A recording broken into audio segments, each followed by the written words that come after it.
बिस्मिल्लाहिर्रहमानिर्रहीम। ये हमारा है lecture number 7 thermodynamics 1। Last time हम पढ़ रहे थे सैचुरेशन प्रेशर और वेपर प्रेशर और इनका डिफरेंस। नेक्स्ट जो टॉपिक था उसके अंदर मैंने पहले एक थोड़ा सा मैथमेटिकल इंट्रोडक्शन दिया था कि जो हमारा फर्स्ट डेरिवेटिव ज़ीरो हो उसका क्या मीनिंग होता है और जो हमारा सेकंड डेरिवेटिव ज़ीरो हो उसका क्या मीनिंग है। दोनों बैक वक्त ज़ीरो हो सकते हैं या नहीं हो सकते, अगर नहीं है तो क्या कंडीशन होती है, अगर दोनों बैक वक्त ज़ीरो हैं तो उसका क्या मीनिंग होता है, ये हम लास्ट टाइम डिस्कस कर चुके थे। अब हम उससे ये जो थ्योरी है रेलिवेंट पहले वो थ्योरी देखते हैं, इसी थ्योरी से रिलेट करेंगे हम पिछले डिस्कशन को। Critical point, a magnified view of the upper part of PV phase diagram is shown in figure 1.9। इसकी बात कर रहा है कि ये जो हमारा पोर्शन दिखाया गया है इस फिगर के अंदर 1.9 के अंदर, ये अपर पोर्शन है पीवी डायग्राम का। तो अपर पोर्शन कौन सी डायग्राम का, ये वाला, वो मैं आपको ऊपर दिखा देता हूँ, ये वाली डायग्राम। इसके अंदर ये जो नीचे वाला पोर्शन है और ये जो साइड वाला रीजन है ये नहीं दिखाया गया, बल्कि ये टॉप पोर्शन जो है सिर्फ ये पोर्शन दिखाया गया है, इसकी बात कर रहा है वो। 4 आइसोथर्म्स आर शोन, ये पहली, दूसरी, तीसरी और चौथी 4 आइसोथर्म्स दिखाई गई हैं। Along all 4 isotherms the volume increases as the pressure decreases, यानी प्रेशर डिक्रीज़ करेगा तो वॉल्यूम इंक्रीज़ करेगा। यहाँ प्रेशर ज़्यादा है, हम कम करते हैं तो वॉल्यूम इंक्रीज़ कर जाएगा। इसी तरह इसमें देखें, यहाँ पे प्रेशर हाई है तो यहाँ पे वॉल्यूम इस पॉइंट पर होगा। अगर हम प्रेशर को रिड्यूस करके यहाँ पे आ जाते हैं तो यहाँ पे वॉल्यूम ज़्यादा होगा। At the lowest 2 temperatures the isotherms start in the liquid phase. जो पहली 2 आइसोथर्म्स है लेफ़्ट साइड पर, उनमें वो जो आइसोथर्म्स है वो लिक्विड फेज के अंदर है। ये जो हमारा लिक्विड वेपर डोम है, ये जो हमारा मेन कर्व है लिक्विड वेपर डोम, इसके अंदर जो लेफ़्ट साइड है वो लिक्विड साइड है, राइट साइड वेपर है, और जो इन बिटवीन है ये लिक्विड वेपर रीजन है, जहाँ पर ये इक्विलिब्रियम के अंदर लिक्विड और वेपर दोनों साइमल्टेनियसली एग्जिस्ट करेंगे। तो ये जो हमारी पहली 2 आइसोथर्म है ये लिक्विड रीजन के अंदर बनी हुई हैं। In the liquid phase the volume change is relatively small as the pressure drops.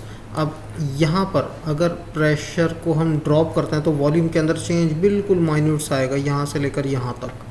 तो जो लिक्विड रीजन है उसके अंदर प्रेशर ड्रॉप करने से जो वॉल्यूम का चेंज है वो थोड़ा होगा। Along a given isotherm the pressure decreases until it reaches the saturation pressure, कि जैसे जैसे हम प्रेशर को ड्रॉप करते जाते हैं, करते करते एक वक्त ऐसा आता है कि हम सैचुरेशन रीजन पे पहुंच जाते हैं। ये हमारा कौन सा है, सैचुरेशन रीजन। अगर हम इसकी बात करें, प्रेशर ड्रॉप करते रहते हैं, करते करते करते एट लास्ट एक ऐसा पॉइंट आएगा जहाँ पे सैचुरेशन पॉइंट आ जाएगा। मतलब क्या है कि यहाँ पर हम जैसे ही थोड़ा सा मज़ीद टेम्परेचर रिड्यूस करेंगे तो हम लिक्विड वेपर रीजन में एंटर हो जाएंगे।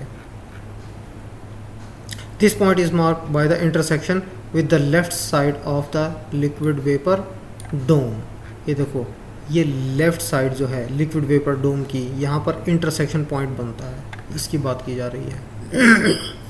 Eight this point any increase in volume leads to a 2 phase liquid vapour mixture. इस पॉइंट पर अगर वॉल्यूम को थोड़ा सा मज़ीद इंक्रीज़ करें तो क्या होगा, हम 2 phase liquid vapour mixture region के अंदर एंटर हो जाते हैं। देखो यहाँ पर हम पहुँचे हुए हैं, अगर हम वॉल्यूम इंक्रीज़ करते हैं तो हम कहाँ पे आ गए, लिक्विड वेपर रीजन के अंदर। Where the value of liquid volume is given by the intersection of the isotherm with the left side of the dome and the vapour volume is given by the intersection of the isotherm with the right side of the डोम।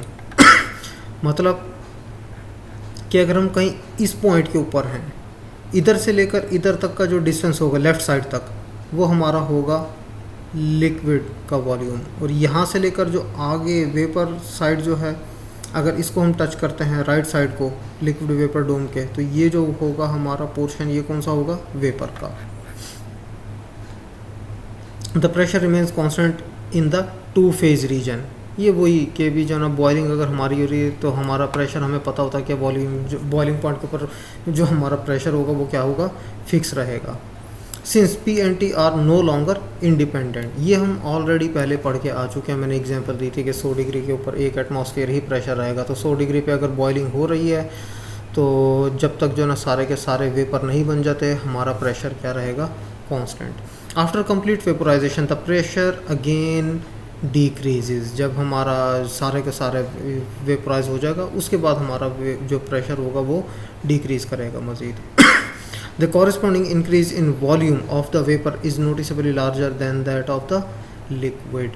कि यहाँ पर जब हम vapour region के अंदर पहुँच जाते हैं, कम्प्लीटली वेपर्स हैं, तो थोड़ा सा भी हम प्रेशर डिक्रीज करते हैं तो वॉल्यूम के अंदर चेंज ज़्यादा आएगा।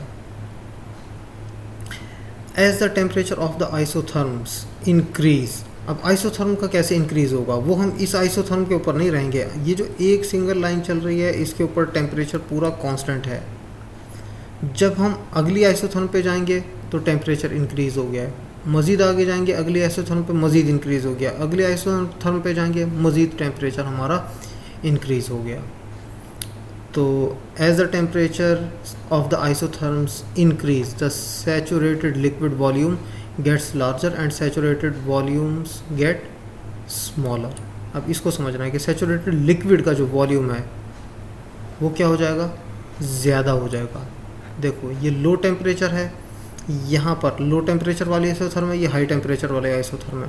लो टेम्परेचर वाली आइसोथर्म के ऊपर वॉल्यूम हमारा कहाँ है, ये कहीं इस जगह पर ये। और जो हाई टेम्परेचर वाली आइसोथर्म है, उससे जब हम नीचे आएंगे तो उसका वॉल्यूम इस वाले के मुकाबले में ज़्यादा होगा, ये यहाँ पे कहा जा रहा है। Finally at the critical point located the top of the liquid vapour dome the values of VL and VV become identical. जब हम यहाँ पर आते हैं, ये मिड पॉइंट है हमारा लिक्विड वेपर डोम का, तो यहाँ पर जो हमारा वॉल्यूम ऑफ लिक्विड और वॉल्यूम ऑफ वेपर इस पॉइंट पर आकर क्या हो जाते हैं, इक्वल हो जाते हैं। क्योंकि हमने पता लगाने का क्या तरीका बताया था कि किसी भी पॉइंट पर अगर हम हैं तो जितना लेफ़्ट साइड को ये टच करेगा, जितना डिस्टेंस होगा उतना ही वॉल्यूम हमारा होगा लिक्विड का, और राइट साइड पर जितना डिस्टेंस होगा उतना हमारा वॉल्यूम होगा वेपर्स का। लेकिन यहाँ पर ये टच ही डायरेक्ट जो है ना टॉप को कर रहा है, यहाँ पर लेफ़्ट और राइट जाने का कोई कॉन्सेप्ट ही नहीं है। तो यहाँ पर जितना वॉल्यूम हमारा लिक्विड का होगा उतना ही वॉल्यूम हमारा वेपर का होगा। The critical point represents a unique state and is defined with the subscript C। ये जो पॉइंट है टॉप वाला, जहाँ पर VL और VV आइडेंटिकल हो जाते हैं, ये पॉइंट हमारा क्या कहलाता है, क्रिटिकल पॉइंट। इसको हम C से डिनोट करते हैं। Thus it is constant by the critical temperature TC and critical pressure TC। इसके जो हमारे यूँ कह लें कि सिस्टम को कांस्टेंट करना है तो ये दोनों के दोनों फिक्स रखने पड़ेंगे। Values for these critical properties of many pure species are reported in appendix A। ये जो कर्व हमने दिखाया है ये तो है वाटर के लिए, पानी के लिए। इसी तरह मुख्तलिफ जो हमारे लिक्विड्स हैं या मुख्तलिफ सब्सटेंसेस हैं, प्योर सब्सटेंसेस की बात कर रहे हैं, तो उनकी अगर इस तरह की वैल्यूज़ देखनी है क्रिटिकल टेम्परेचर क्रिटिकल प्रेशर की, तो वो इस बुक के एंड पे जो अपेंडिक्स A दिया हुआ है उसमें गिवन है। The critical point represents the point at which liquid and vapour region are no longer distinguishable. ये जो क्रिटिकल पॉइंट है इसके ऊपर हम लिक्विड में और वेपर के अंदर जो है ना डिस्टिंग्विश नहीं कर सकते। जैसे मिसाल के तौर पर एक कंटेनर है ग्लास का बना हुआ है, उसको हम हीटिंग स्टार्ट कर देते हैं। हीटिंग स्टार्ट करने के बाद हमारे पास दो रीजन, क्योंकि ग्लास का बना हुआ कंटेनर है तो आँख से नज़र आ रहे होंगे, लिक्विड अलग नज़र आ रहा होगा, वेपर अलग नज़र आ रहे होंगे। लेकिन जो क्रिटिकल पॉइंट है अगर इस पर हम पहुंच चुके हैं, यानी क्रिटिकल टेम्परेचर और क्रिटिकल प्रेशर पे हैं, तो हमें लिक्विड और वेपर इन दोनों में फ़र्क नहीं पता चलेगा। The critical point is also labelled in the depictions in figure 1.6। ये फिगर 1.6 जो हम पिछला टॉपिक पढ़ कर आए थे उसके अंदर भी गिवन है। The critical isotherms goes through an inflection point at the critical point. ये हम पिछले लेक्चर के अंदर बड़ी डिटेल से देख कर आ गए थे कि टॉप है, यहाँ पर जो है ना हम अगर टेंजेंट ड्रॉ करते हैं तो हमारा फर्स्ट डेरिवेटिव जो है वो भी ज़ीरो होगा और हमारा जो सेकंड डेरिवेटिव है वो भी ज़ीरो होगा। इसका क्या मीनिंग है कि ये पॉइंट ऑफ इन्फ्लेक्शन है। इसके बाद जो स्लोप है हमारा वो अपना साइन चेंज कर लेगा। जब हम इससे लेफ़्ट साइड पे जाएंगे तो स्लोप नेगेटिव हो जाएगा, इस राइट साइड पर आएंगे तो हमारा स्लोप क्या हो जाएगा, पॉजिटिव। मतलब ये टॉप पॉइंट है इसका। अच्छा, इसका मीनिंग कि change in pressure by change in volume, अगर हम वॉल्यूम को थोड़ा सा भी चेंज करें तो प्रेशर के अंदर जो चेंज आएगा क्रिटिकल टेम्परेचर के ऊपर, यानी इस पॉइंट के ऊपर, वो क्या है, ज़ीरो। ये मीनिंग है। The isotherm above the critical point is represented by a super critical fluid, यानी ये तो आइसोथर्म में जो कि कर्व को टच करते हुए गुजर रही है, ये कर्व में से गुजर रही है, ये कर्व में से गुजर रही है, लेकिन ये वाली कर्व को टच करते हुए गुजर रही है। लेकिन अगर हम इससे ऊपर वाली आइसोथर्म की बात करें, ये आइसोथर्म देखो इस लिक्विड वेपर डोम को किसी जगह पे भी टच नहीं कर रही। तो इस आइसोथर्म के बारे में वो कह रहा है, the isotherm above the critical point is representative of a super critical fluid, यानी ये जो आइसोथर्म है ये सुपर क्रिटिकल फ्लूइड की आइसोथर्म कहलाएगी। This isotherm continuously decreases in pressure as the volume increases. A super critical fluid has partly liquid like characteristics. Super critical fluid का क्या मतलब है कि उसकी जो प्रॉपर्टीज़ हैं वो लिक्विड्स की तरह होती हैं, यानी हाई डेंसिटी होती है। अगर देखा जाए तो वैसे तो जो हमारे वेपर होते हैं उनकी डेंसिटी कम होती है, लेकिन सुपर क्रिटिकल फ्लूइड के केस के अंदर ये डेंसिटी क्या होगी, हाई। मतलब हाई डेंसिटी किन की होती है, लिक्विड की। तो सुपर क्रिटिकल फ्लूइड की एक प्रॉपर्टी मैच जो कर रही है वो लिक्विड्स के साथ कर रही है कि हाई डेंसिटी है। And partly like vapour like characteristics, और जो इसकी कुछ खुसूसियत ऐसी होती हैं जो कि वेपर के साथ रिजेंबल करती हैं। मिसाल के तौर पर कंप्रेसिबिलिटी, हाई डिफ्यूजिविटी, मतलब कि इनको कंप्रेस किया जा सकता है और इनके बीच में अगर कोई दूसरी गैस या कोई चीज़ इंसर्ट की जाए तो वो इसके साथ मिक्स हो जाएगी, डिफ्यूज़ कर जाएगी इनमें। Not surprisingly, there are many interesting engineering applications for the substances in this state. ये कोई हैरान कुन चीज़ नहीं है। अब तक इंजीनियरिंग के अंदर बहुत सारे काम ऐसे किए जा चुके हैं जिसके अंदर जो ये हमारी सुपर क्रिटिकल फ्लूइड हैं इनकी बहुत सारी एप्लीकेशंस मौजूद हैं। There can be confusion between the term gas and vapour. Gas और वेपर इनके अंदर जो डिफरेंस है उसको यहाँ पे बता रहे हैं। We refer to a gas as any form of matter that fills the container. अब आप कहोगे कि जो वेपर होते हैं वो भी जो ना कंटेनर को फिल कर लेते हैं जितना वॉल्यूम इनको मिले। आगे मज़ीद है, it can be either sub critical और सुपर क्रिटिकल गैस के बारे में। When we speak of a vapour it is gas that if isothermally compressed, यानी आइसोथर्मली सेम टेम्परेचर चेंज नहीं करना, टेम्परेचर को कांस्टेंट रखना है, और अगर हम उसको कंप्रेस करना शुरू कर दें ये कंडेंस हो जाएगी और लिक्विड बन जाएगी। देयरफॉर ऑलवेज सब क्रिटिकल। लेकिन गैसेस के अंदर ऐसा नहीं है। अच्छा, इसके बाद इससे रेलिवेंट एक एग्जांपल है। इसमें एग्जांपल में वो हमें लिक्विड वेपर डोम के हवाले से वो बता रहा है कि किस तरह हमारा जो है ना लेफ़्ट साइड पर जो फ्रैक्शन है वो और जो राइट साइड पे फ्रैक्शन है वो किस तरह हम जो है ना उनको आइडेंटिफाई करते हैं और क्या क्या परसेंटेज होती हैं इसकी। तो इसके अंदर जो एग्जांपल बुक के अंदर दी हुई है ये वाली एग्जांपल 1.2, इसको वो रिलेट करेगा सबसे पहले इक्वेशन 1.15 से। पहले हम स्टेटमेंट देख लेते हैं। Consider a two phase system at a specified temperature that contains 20% vapour by mass and 80% liquid. यानी टू फेज सिस्टम है हमारा, लिक्विड और वेपर दोनों के दोनों साइमल्टेनियसली एग्जिस्ट करते हैं किसी एक फिक्स्ड टेम्परेचर पे। और इस सिस्टम के अंदर जो वेपर हैं उनका जो मैस है वो 20% है और जो लिक्विड का है वो 80% है। Identify the state on a TV phase diagram. Explain why graphical determination of the state is termed the lever rule. तो इस हवाले से जो वो एग्जांपल यूज़ करेगा, पहले तो उसने बता दिया कि जो वेपर का फ्रैक्शन है वो 0.2 है, यानी 20% है तो ये 0.2 फ्रैक्शन हो गया। The molar volume can be written in terms of the quality according to equation 1.15। अब यहाँ पर हम इक्वेशन 1.15 की तरफ जाते हैं। पहले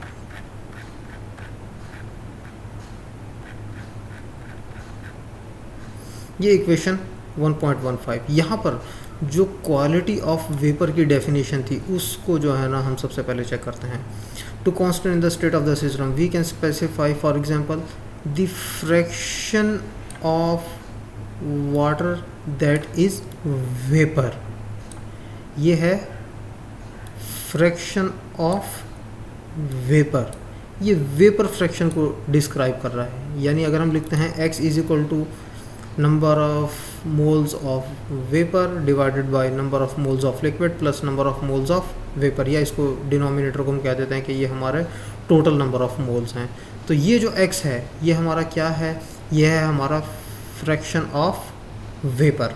अब अगर हम इस डेफिनेशन को यूज़ करते हैं फ्रैक्शन ऑफ वेपर को, देखो हम यहाँ पर दूसरी डेफिनेशन भी यूज़ कर सकते हैं, और वो क्या है, फ्रैक्शन ऑफ वेपर के बजाय हम फ्रैक्शन ऑफ लिक्विड, तो उसको भी अगर हम x से डिनोट करें तो fraction of liquid x will be equal to NL, NV के बजाय NL। बुक वाले ने यूज़ किया फ्रैक्शन ऑफ वेपर। हम जो एग्जांपल सॉल्व करेंगे वो इसके उलट चलेंगे। इसके उलट चलने का मतलब कि हम जो है ना फ्रैक्शन ऑफ वेपर के बजाय फ्रैक्शन ऑफ लिक्विड लेकर चलेंगे, और ये प्रूव करेंगे हम उस तरीके से भी प्रॉब्लम को सॉल्व कर सकते हैं। जब हम इस डेफिनेशन को यूज़ करते हैं फ्रैक्शन ऑफ वेपर को, तो जो हमारा वॉल्यूम है टोटल स्पेसिफिक वॉल्यूम, ये कैसे लिखा जाएगा, ये चूँकि जो फ्रैक्शन है ये वेपर का है, तो fraction of vapour multiplied by volume of vapour, और जो रिमेनिंग फ्रैक्शन है multiplied by volume of liquid, ये यहाँ पर यूज़ की गई है। अब ये हम इसके उलट चलते हैं, इसको हम डिफाइन करते हैं number of moles of liquid के साथ, तो फिर क्या बन जाएगा, इस VL के साथ मल्टीप्लाई हो जाएगा x, और जो रिमेनिंग फ्रैक्शन होगा वो मल्टीप्लाई हो जाएगा वेपर के साथ। इसका उलट लेकर चलते हैं और प्रॉब्लम को सॉल्व करते हैं। ये देखो quality of vapour, definition of, पहले जो बुक के अंदर दिया हुआ है वेपर फ्रैक्शन दिया हुआ है, हम लिक्विड फ्रैक्शन की बात करें, डेफिनेशन ऑफ लिक्विड फ्रैक्शन, तो x क्या हो जाएगा, number of moles of liquid divided by number of moles of vapour plus number of moles of liquid.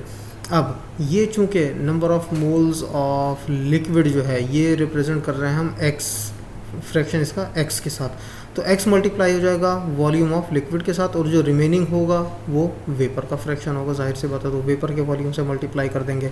इसको हम सिंप्लीफाई करते हैं, v इज इक्वल टू, ये एज इट इज़ आ गया, v into 1 v minus x into v x v. हम क्या करते हैं कि x को यहाँ पर जो है ना एक साइड पर रखते हैं, बाकी सारा कुछ इक्वेशन के दूसरी साइड पर, तो हमारे पास x बन जाएगा v minus v over VL minus v. अब ये जो हमारे पास है ये क्या है, फ्रैक्शन ऑफ लिक्विड, और ये फ्रैक्शन ऑफ लिक्विड जो है बुक के अंदर कितना बताया हुआ है, 80%, वेपर का 20% और लिक्विड का 80%। तो ये चूँकि वेपर, ये लिक्विड फ्रैक्शन, तो liquid fraction x is equal to 0.8, और ये वाला जो है ये एज इट इज़ आ गया, एज इट इज़। अब हम क्या करते हैं, ऊपर से माइनस कॉमन लेते हैं, नीचे से -1 कॉमन लेते हैं, तो हमारे पास ये बन जाएगा, ये उलट हो जाएगा, v माइनस वी के बजाय वी माइनस वी, और ये भी उलट हो जाएगा, VL के बजाय वी पहले आ जाएगा और VL बाद में आ जाएगा, और जो माइनस बाहर आएंगे वो कैंसिल हो जाएंगे। तो 0.8 is equal to v minus v over v minus VL। अब यही वाला जो हमारी ये वाली जो इक्वेशन है फाइनल, ये बुक के अंदर भी एग्जाम्पल के अंदर गिवन है।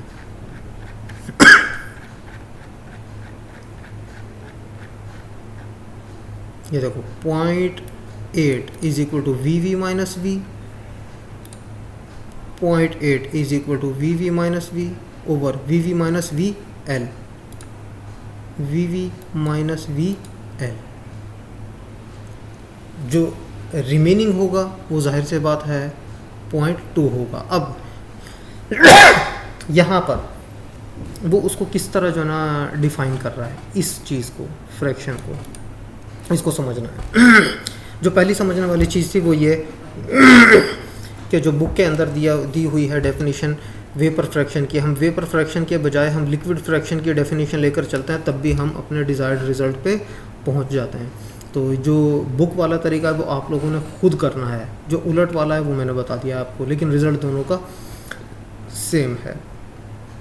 अच्छा, ये आपको जो है ना वेपर फ्रैक्शन की डेफिनेशन जो है आपने यूज़ करनी है, बुक वाली डेफिनेशन यूज़ करते ये इक्वेशन आपने खुद डिराइव करनी है, ये वाली E1.2b।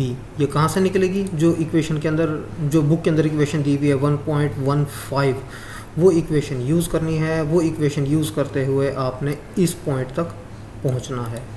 अच्छा, अब ये इक्वेशन जो है E1.2b यानी कि ये वाली equation can be interpreted as follows. इसको हम किस तरह इंटरप्रेट करते हैं, फिजिकल क्या मीनिंग है इसका।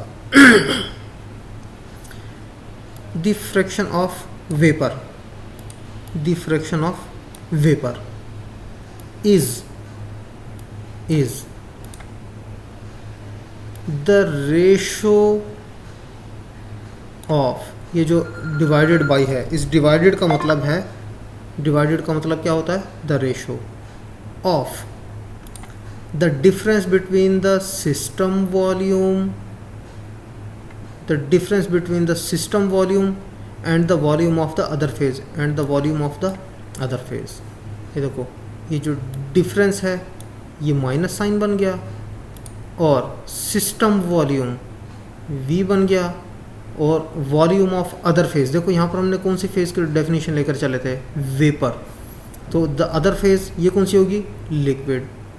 The fraction of vapour is the ratio of the difference, the ratio of the difference between system volume and the volume of the other phase two the difference between vapour and liquid volume, difference between vapour and liquid volumes. तो इसी को अगर हम जो है ना definition को लें, इस वाली डेफिनेशन को, तो इस डेफिनेशन को यूज़ करते हुए जो हमारी लिक्विड वाले फ्रैक्शन की डेफिनेशन बनेगी वो क्या बनेगी, ये देखो वो क्या बन जाएगी, वो बन जाएगी v माइनस वी वी, और यहाँ पर v l minus v v, ये वाली, और ये वाली और ये वाली एग्जैक्टली सेम है। किस तरह, अगर इसी के अंदर से माइनस को कॉमन ले लो और इधर से भी माइनस कॉमन ले लो तो दूसरी बन जाएगी, यानी वो क्या हो जाएगा, v minus v v over v l minus v v. यानी फ़र्क क्या मैं करना चाह रहा हूँ कि यहाँ पर इस इक्वेशन के अंदर ऊपर जो डिफरेंस है उसके अंदर वी एल दिया हुआ है और वी एल दिया हुआ है, ये बाद में आ रहे हैं, तो आप इस इक्वेशन को भी इसी तरह कन्वर्ट कर सकते हो कि वी वी यहाँ पर आ जाएगा और वी वी यहाँ पर आ जाएगा, वी इधर चला जाएगा, वी एल इधर चला जाएगा, तो वो कौन सी बन जाएगी इक्वेशन, ये वाली। कहने का मतलब कि जो हमारा वेपर फ्रैक्शन है उसकी डेफिनेशन को अगर लेकर चलेंगे तो भी ये दोनों ये हमारे पास रिलेशन डिराइव हो सकते हैं, और अगर लिक्विड फ्रैक्शन को लेकर चलेंगे तो भी हमारे पास ये दोनों रिलेशन डिराइव हो जाते हैं। तो ये एक मैंने आपको करके दिया था सॉल्व, ये वाला, कि हम डेफिनेशन किसकी लेकर चले थे, लिक्विड फ्रैक्शन की। वेपर फ्रैक्शन की डेफिनेशन आपने इसी तरह बनानी है और इसी तरह सारा सॉल्यूशन निकालना है और एंड रिजल्ट पे पहुंचना है। Okay, the next topic is thermodynamic property tables. अब थर्मोडायनेमिक प्रॉपर्टी टेबल्स क्या होता है, हमने देखो डेफिनेशंस पढ़ी थी पॉइंट फंक्शन और पाथ फंक्शन, या पॉइंट प्रॉपर्टी और पाथ प्रॉपर्टी। पाथ प्रॉपर्टी जो कि पाथ के ऊपर डिपेंड करती है, यानी अगर हम आइसोबैरिक प्रोसेस के ज़रिए काम कर रहे हैं वर्क वो डिफरेंट होगा और आइसोथर्मल का वर्क डन डिफरेंट होगा। लेकिन जो हमारे दूसरे पॉइंट प्रॉपर्टीज़ हैं वो पाथ के ऊपर डिपेंड नहीं करती। ये हमने क्लास के अंदर भी देखा था, डायग्राम बनाई थी इसकी, एक पीवी डायग्राम, उसके अंदर हमने देखा था कि हमारे पास अगर किसी एक पॉइंट पर पहुंचना हो या किसी एक स्टेट ऑफ सिस्टम पे पहुंचना हो तो हमें ये डिपेंड नहीं करता कि हम पाथ कौन सा फॉलो कर रहे हैं। तो उसका क्या फ़ायदा था कि चूँकि वो हमारे जो है ना इसके पाथ के ऊपर डिपेंड नहीं करती तो हम उनके टेबल्स बना सकते हैं डिफरेंट टेम्परेचर और प्रेशर के ऊपर, enthalpy, internal energy, specific volume, इनकी एक्सपेरिमेंट करके वैल्यूज़ फाइंड कर सकते हैं।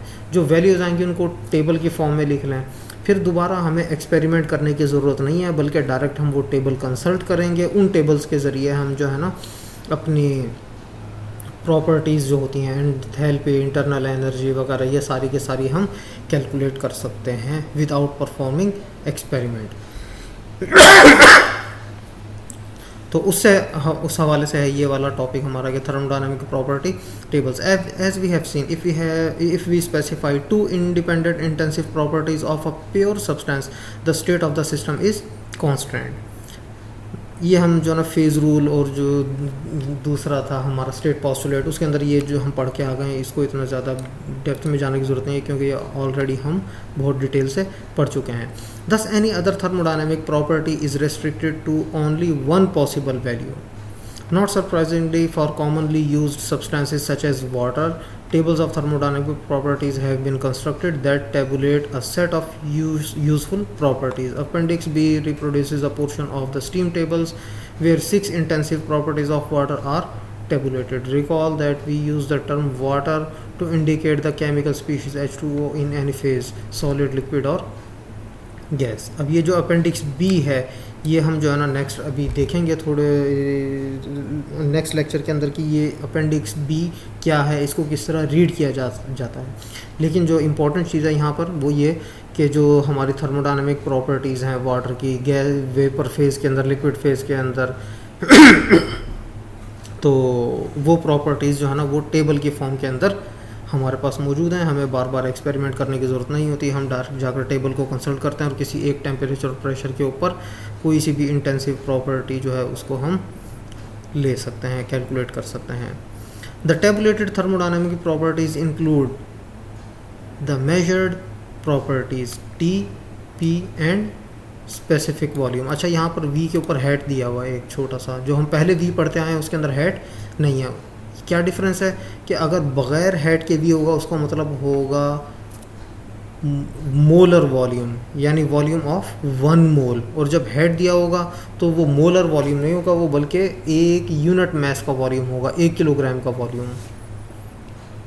तो जो टेबल दिए हुए हैं thermodynamic property tables of liquid water, liquid and vapour water, वो कौन कौन सी मेजर्ड प्रॉपर्टीज़ के ऊपर कंस्ट्रक्ट किए गए हैं? Temperature, pressure and volume, as well as 3 other properties we will learn about in chapter 2 and 3. कौन कौन सी प्रॉपर्टीज़ हैं? इंटरनल एनर्जी एंड एंथैल्पी, जो कि हम चैप्टर 2 के अंदर देखेंगे, और उसके बाद है एंट्रोपी, टेबल्स के अंदर जो गिवन है वो है हमारा चैप्टर नंबर 3. ये हो गया इंटरनल एनर्जी एंड एंथैल्पी, जो कि हमारा फर्स्ट लॉ ऑफ थर्मोडायनामिक्स बनता है, क्योंकि हमारी ये जो इंटरनल एनर्जी है this is the variable of first law of thermodynamics. जो एंट्रोपी है that is variable of second law of thermodynamics. The specific internal energy you and specific enthalpy and specific entropy. The values reported for the later 3 properties are not reported as absolute values. यानी ये और ये absolute values जो है ना इनकी नहीं दी हुई, but rather as change in that property relative to a well defined reference state, बल्कि ये चेंजेस हमने फाइंड की हुई हैं. अब यहाँ पर चेंज वाला कॉन्सेप्ट जो है ना इसको समझने की ज़रूरत है. अब ये जो है ना एक पॉइंट है जो कि डिस्कस करने वाला है जब हम क्लास हमारी होगी, जो कि फ़िज़िकल अपीयरेंस होगी कैंपस में जब आप आओगे. ऑन कैंपस क्लास के अंदर ये वाला जो है इसको थोड़ा सा हम डिटेल से डिस्कस करेंगे, लेकिन अभी मैं सिर्फ इतना बता रहा हूँ कि जो हम ये डिफरेंसेस क्यों निकालते हैं और एब्सोल्यूट का क्या मीनिंग है, ये अगले हम जब ऑन कैंपस पढ़ेंगे तब देखेंगे कि एब्सोल्यूट का क्या मीनिंग है. लेकिन डिफरेंस हम क्यों ले रहे होते हैं, हम जो ना एब्सोल्यूट वैल्यू क्यों नहीं ले रहे होते हैं? उसकी वजह यह है कि देखो, अगर हम ये कहें कि अभी किसी एक स्टूडेंट की इस वक्त एनर्जी 50,000 किलो जूल है, पता लगा लिया, इसका फ़ायदा क्या है? What we can do.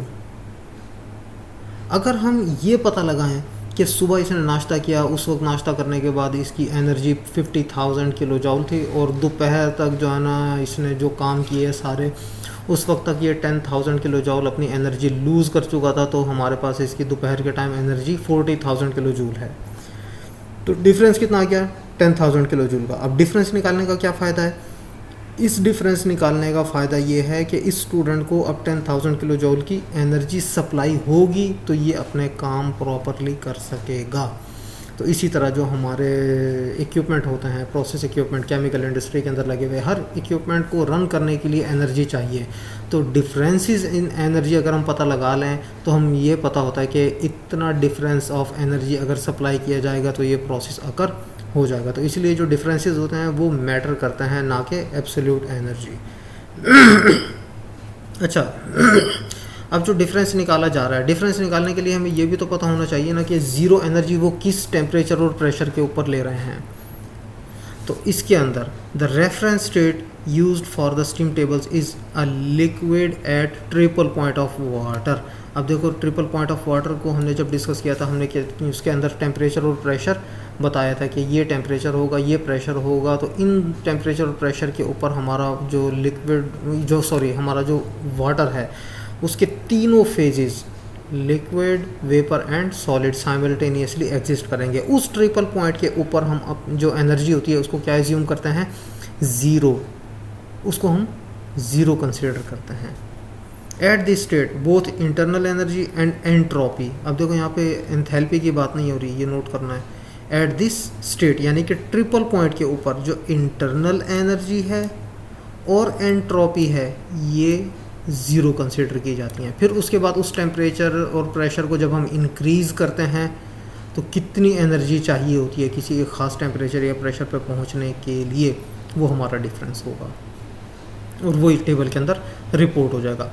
Similar property tables are available in the literature और the National Institute of Standards and Technology website. इस वेबसाइट के ऊपर भी जो ना दूसरे मटेरियल्स के भी जो ना हमें ये टेबल्स दिए हुए हैं। For many other common species as well including argon, nitrogen, oxygen, ये जितने भी केमिकल कंपाउंड्स और जो रेफ्रिजरेंट्स हैं इनके जो टेबल्स हैं वो गिवन है इस वेबसाइट के ऊपर से देखे जा सकते हैं। The reference state must be consistent when doing a thermodynamic calculation.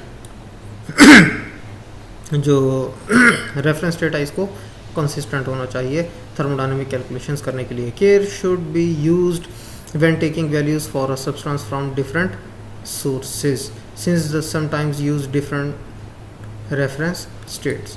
अब बाज़ों का ऐसा होता है कि ये NIST इन लोगों ने क्या किया कि ट्रिपल पॉइंट ऑफ वाटर को जो है ना रेफरेंस स्टेट कंसिडर किया, जिसके ऊपर इंटरनल एनर्जी और एंथैल्पी ज़ीरो कंसिडर की गई है।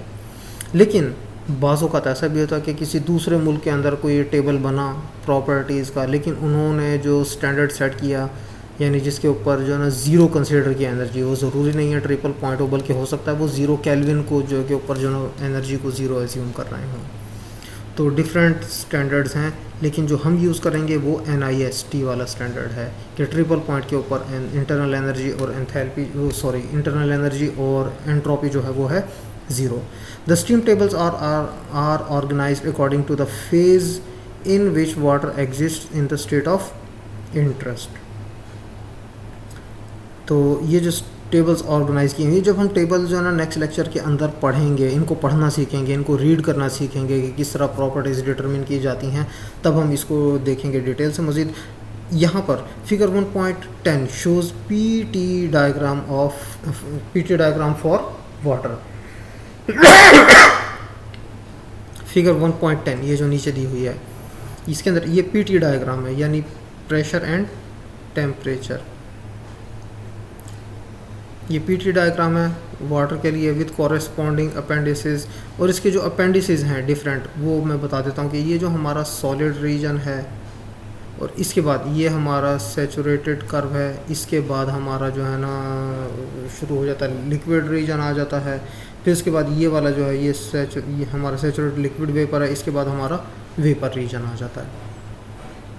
तो जो हमारा सब कूल्ड लिक्विड रीजन है उसकी जो प्रॉपर्टीज़ हैं वाटर की वो अपेंडिक्स B5 में गिवन हैं, और इसके अलावा जो हमारा लिक्विड वेपर इक्विलिब्रियम है, यानी जो कि लिक्विड वेपर डोम के अंदर, यानी कि हम यूँ कहेंगे टू फेज सिस्टम साइमल्टेनियसली को एग्जिस्ट कर रहा है, उसकी जो प्रॉपर्टीज़ हैं वो अपेंडिक्स B1 और B2 में दी हुई हैं, और जो सुपर हीटेड वेपर हैं उनके प्रॉपर्टीज़ अपेंडिक्स B4 में दी हुई हैं। यानी कि हमारा जो ये लाइन है, ये लाइन कौन सी है, ये है लिक्विड वेपर डोम। अब इस चीज़ को समझने की ज़रूरत है कि ये PV डायग्राम नहीं है, ये PT डायग्राम है। पीवी डायग्राम को जब हम पीटी डायग्राम में कन्वर्ट करते हैं तो लिक्विड वेपर डोम ये बन जाता है हमारा, ये लिक्विड वेपर डोम है। अगर हम यहाँ पर एक थर्ड एक्सिस वॉल्यूम को ड्रॉ करेंगे तो फिर वो हमें नज़र आएगा डोम। तो पीटी डायग्राम के अंदर ये हमारा लिक्विड वेपर इक्विलिब्रियम कर्व है ये वाला, इससे लेफ़्ट साइड पर लिक्विड होगा, इससे राइट साइड पर सुपर हीटेड वेपर होंगे। ये सारा जो है B2 के अंदर क्या गिवन है, B1 में क्या गिवन है, ये सारा जो ना इधर से मैंने फिगर से एक्सप्लेन कर दिया है। For each of the other properties in the table, ये जो प्रॉपर्टीज़ हैं टेम्परेचर और प्रेशर के अलावा बाकी जो प्रॉपर्टीज़ बचती हैं वो ये 4 प्रॉपर्टीज़ हैं जो टेबल में गिवन है। Values are presented for the liquid L, the vapour V, and the difference between the vapour and the liquid delta V minus L। ये क्या है, ये जो हमारा डेल्टा है ये है हमारा जो है ना जिसे हम कहते हैं कि लिक्विड से वेपर में कन्वर्ट करने के लिए कितनी इंटरनल एनर्जी चाहिए, कितनी एंथैल्पी होगी, कितनी एंट्रोपी होगी जब हमारा फेज कम्प्लीटली चेंज हो जाता है, और वॉल्यूम के अंदर क्या चेंज आ चुका होगा जब वो लिक्विड से कम्प्लीटली वेपर में कन्वर्ट हो जाता है। तो by analogy to equation 1.15, any property value of the system is scaled by the quantity, जिसको हम quality of vapor कहते हैं। For example, the specific internal energy can be found according to this equation। देखो हमने volume वाले के अंदर हमने क्या पढ़ा था कि fraction of vapour multiplied by volume of vapour, remaining fraction multiplied by volume of liquid. Volume के बजाय सिर्फ क्या करना है, इंटरनल एनर्जी लगा देनी है तो इंटरनल एनर्जी की इक्वेशन बन जाएगी। एंथैल्पी लगा देंगे तो एंथैल्पी की इक्वेशन बन जाएगी। इंटरनल एनर्जी लगाएंगे तो उसकी इक्वेशन बन जाएगी। Property values for superheated water vapour and subcooled liquid water are presented in appendices B4 and B5 respectively. In these regions T and P are independent, यानी एक को फिक्स करने से दूसरा फिक्स नहीं होगा। So if we specify both we constant the state of the system. The tables are organised first according to pressure. पहले pressure उसके अंदर जो है ना कांस्टेंट रख के और टेम्परेचर को वेरी करवाया गया है, दूसरे के अंदर टेम्परेचर को कांस्टेंट रख के, सॉरी जो पहला कॉलम होगा उसके अंदर प्रेशर दिया हुआ होगा, उस प्रेशर के अगेंस्ट टेम्परेचर की क्या वैल्यू है ये है। और दूसरे टेबल्स के अंदर पहले कॉलम के अंदर प्रेशर के बजाय टेम्परेचर को दिखाया गया होगा। ये जब हम टेबल्स देखेंगे तब आपको ज़्यादा क्लियर हो जाएगा। With T and P specified values of other properties V U H S are reported, यानी हर टेम्परेचर और प्रेशर के अगेंस्ट हमारे पास ये 4 प्रॉपर्टीज़ गिवन है टेबल की फॉर्म में। The data in the superheated steam tables begin with the saturated state. जो हमारा सुपरहीटेड टेबल्स हैं इसके बारे में अब वो बात करेंगे। जो सुपरहीटेड हमारे टेबल्स हैं उसके अंदर जो हमारा स्टार्टिंग पॉइंट है वो कौन सा है, वो सैचुरेटेड स्टेट है, यानी कि ज़रा सी भी एनर्जी देंगे तो वो हमारा वेपर में कन्वर्ट होना शुरू हो जाएगा। उस स्टेट से स्टार्ट हो रहा है टेबल्स का, ये मतलब है इसका। Where is the data in the subcooled water tables and at saturation. और जो हमारा सबकूल्ड वाटर है उसका कहाँ डेटा शुरू हो जाता है, बहुत पहले से, लेकिन कहाँ पे जाके ख़त्म होता है, सैचुरेटेड स्टेट पे। मतलब जो सबकूल्ड वाटर है उसके अंदर जो डेटा गिवन है वो स्टार्ट होता है बहुत लो टेम्परेचर और प्रेशर से, और वो टच करता है सैचुरेटेड स्टेट पे जाके, और फिर उसके बाद जो हमारे सुपरहीटेड टेबल्स हैं वो स्टार्ट होते हैं सैचुरेटेड स्टेट से। तो मतलब कंप्लीट डेटा गिवन है in the form of 2 different tables. इसको भी मज़ीद डिटेल से जो ना क्लास के अंदर जब ऑन कैंपस क्लास होगी तब एक दफ़ा इसको डिस्कस कर लेंगे। The usefulness of the steam tables is that in knowing any 2 independent properties of water we may look up the value of any of the other properties to solve engineering problems. Often the states of the system do not fall exactly at a value reported in the steam tables। इसका क्या मतलब है कि जो steam tables बने हुए हैं वो मिसाल के तौर पर 1 बार के प्रेशर पे वैल्यूज़ दी हुई हैं, temperature, volume, internal energy, enthalpy की, और 5 बार पे दी हुई हैं। 2 पे अगर नहीं दी हुई, 3 पे नहीं दी हुई, 3.7 पे नहीं दी हुई, या तो 1 पे दी हुई है या 5 पे दी हुई है। तो इन बिटवीन अगर वैल्यूज़ फाइंड करनी हो तो क्या करते हैं, उसको हम फिर जो है ना स्ट्रेट लाइन की इक्वेशन को यूज़ करते हुए हम उसको किसी दूसरे वैल्यू के ऊपर फाइंड कर सकते हैं। मिसाल के तौर पर 1 बार पे और 5 बार पे अगर वैल्यूज़ गिवन हैं वॉल्यूम की, तो 3.5 के ऊपर पता लगाने के लिए हम जो टेक्निक यूज़ करते हैं मैथमेटिकल, उसको कहते हैं इंटरपोलेशन। तो हम जो है ना इंटरपोलेशन यूज़ कर सकते हैं। अब ये वाला जो सारा जो है इंटरपोलेशन, ये किस तरह है, किस तरह डिराइव हुआ, इसको मैं थोड़ा सा एक्सप्लेन कर देता हूँ। ये देखो इंटरपोलेशन का क्या मतलब है। वैसे तो देखो कि हमारा जो कर्व है लिक्विड वेपर डोम, वो एक कर्व शेप के अंदर है, स्ट्रेट लाइन नहीं है। लेकिन जो लीनियर इंटरपोलेशन की टेक्निक है वो टेक्निक हमारी जो है वो स्ट्रेट लाइन के लिए होती है। अब जो हमारे थर्मोडायनामिक प्रॉपर्टी टेबल्स हैं उनमें वैल्यूज़ जो है ना किसी एक पॉइंट पे दी हुई है, दूसरे पे दी हुई है, तीसरे पे, चौथे पे, पांचवें पे, इस तरह करके जो ना ये कर्व बनाया गया है। अब कोई से भी दो पॉइंट हैं, मिसाल के तौर पर ये वाला पॉइंट और ये वाला पॉइंट, इनके ऊपर तो वैल्यूज़ दी हुई हैं लेकिन इसके इन बिटवीन कोई वैल्यू गिवन नहीं है टेबल के अंदर। मिसाल के तौर पर अगर मैं ये कहूँ कि 50 मेगा पास्कल का प्रेशर है और जो ऊपर वाला पॉइंट है ये 100 मेगा पास्कल का है, तो 70 मेगा पास्कल के ऊपर वैल्यू हमें गिवन नहीं है। तो हम क्या करते हैं कि इस दो पॉइंट को सबसे पहले मैग्नीफाई करते हैं। हम इसको जो है ना दूरबीन लगा के बड़ा करके देखते हैं तो ये इस तरह की लाइन नज़र आएगी। ये खुद कर्व है लेकिन जब इस छोटे से पोर्शन को देखेंगे तो ये तकरीबन क्या है, स्ट्रेट लाइन है। तो ये स्ट्रेट लाइन मैग्नीफाई करके हमने यहाँ पे देख ली। इसमें जो 50 मेगा पास्कल और 0.98 क्यूबिक मीटर पर किलोग्राम, यानी कि ये वाला पॉइंट वो ये दिया हुआ इसके दो कोऑर्डिनेट्स होंगे, जाहिर से बात है एक्स वाई।